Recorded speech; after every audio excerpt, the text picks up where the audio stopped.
Blazor routing is handled automatically by the router component. Developers can place @page directives in component files to specify URLs relative to the site route.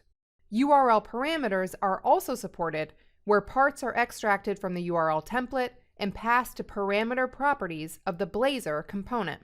In the upcoming demo, the routing mechanisms will be used to navigate between a data list view and an editing view.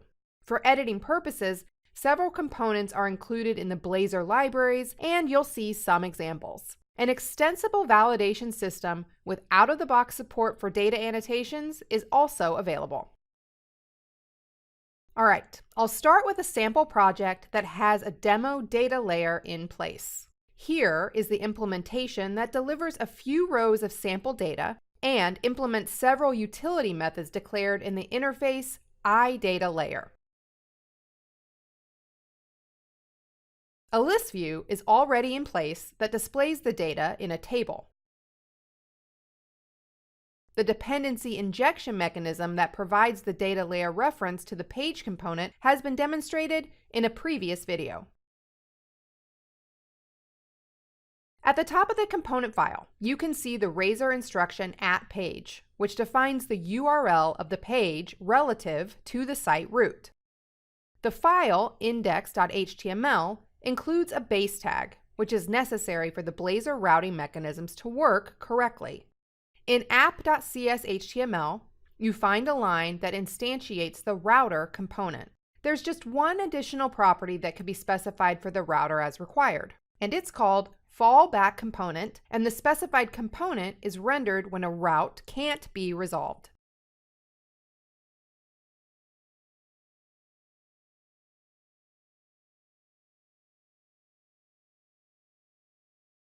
All right, back to the list view. Its routing URL is static, but dynamic URL parts are also supported. I'll introduce a component to edit individual data rows, and the list needs a new column for a link to that component. The URL is constructed using the row ID.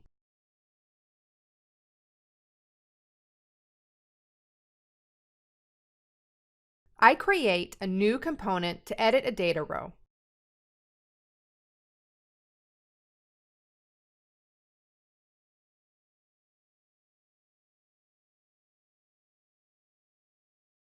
And I insert some code. In the first line, you can see how the URL is parsed to retrieve a parameter value. The name ID is equal to that of the parameter property declared further down.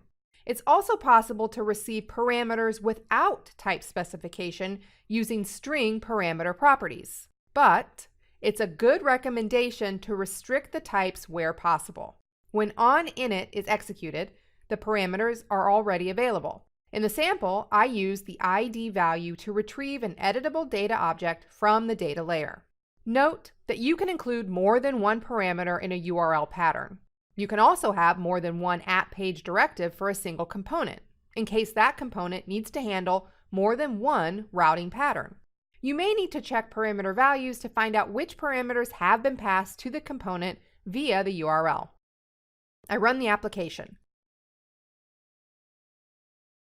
In the list view, I click the edit icon for the first row, and the editing page comes up showing the name of the entry correctly.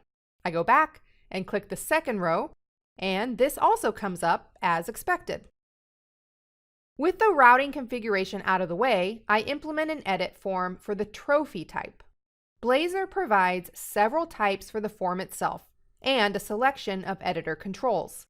I assign Bootstrap classes to achieve consistent visual appearance, though this time the styles collide occasionally with those applied by the Blazor components. Microsoft expects rapid changes in this area, so the styling issues should be temporary. I build and reload the app and navigate to an edit page. As expected, it shows the row data in the edit fields. The edit form component provides a cascading value to its embedded elements. This value is the validation context for the data represented by the form. Out of the box, validation is supported using .NET data annotations. As an example, I edit the trophy type in my project and add an attribute to the name property. In the edit form, I add a data annotations validator, which is required to activate the support for data annotations. This is technically separate from the general validation functionality to allow for alternative implementations. At runtime, I edit the name field and remove its content. Validation kicks in when I tab away, and the edit field is marked red to indicate its invalid state. 2 additional components are included to indicate validation status globally or per field. In reality, I would use just one of the approaches at runtime, but for the demo, I'll activate them both. First, I add a validation summary to the edit form. Then, I add a validation message for the name field specifically.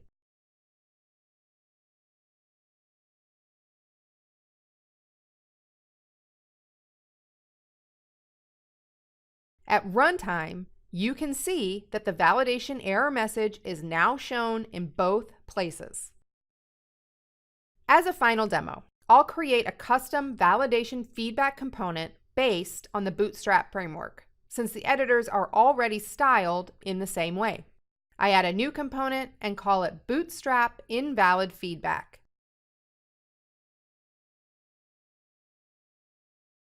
I begin by including a snippet that renders the required HTML. You can see the div block with the Bootstrap class name. This serves as a container for all current validation messages.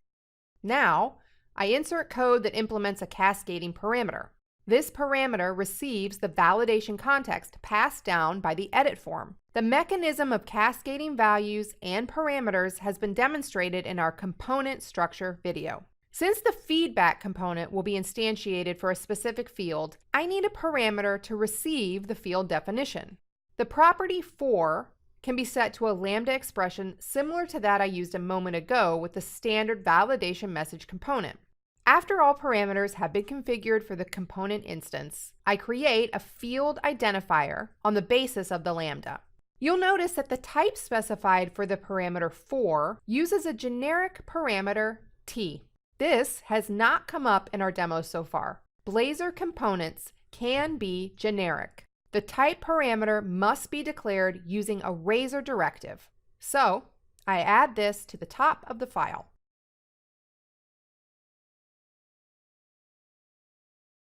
And finally, I add the implementation of the helper function getValidationMessages. Now, I can use the new component in the editing page. I simply change validation message to Bootstrap Invalid Feedback and leave the for parameter unchanged. I build and run, and now you can see how the validation status renders in the slightly smaller Bootstrap style. To complete the picture for this demo, I add the final bit of functionality that allows a user to save changes made in the editing form, or to cancel out of the editing process. To support cancellation, I need to navigate back to the list view. I add a razor directive at the top of the editing component to inject the IURI helper service. Now, I add 2 helper methods. Back2List uses the URI helper service to navigate to the list view. Cancel is an event handler that I bind to the cancel button.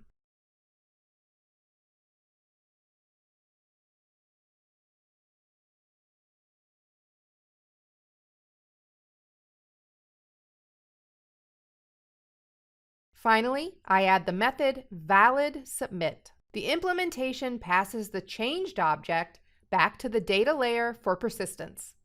Afterwards, it calls the existing helper back2list.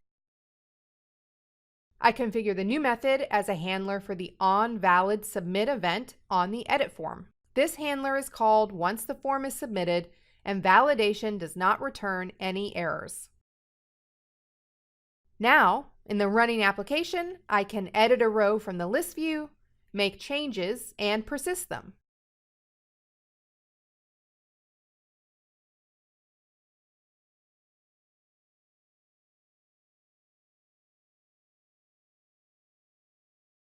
And if I start an editing operation and then cancel out of it, any changes are ignored. That's it for this video. Make sure to keep up to date with all of our YouTube content by subscribing and ringing the bell. Thanks for watching.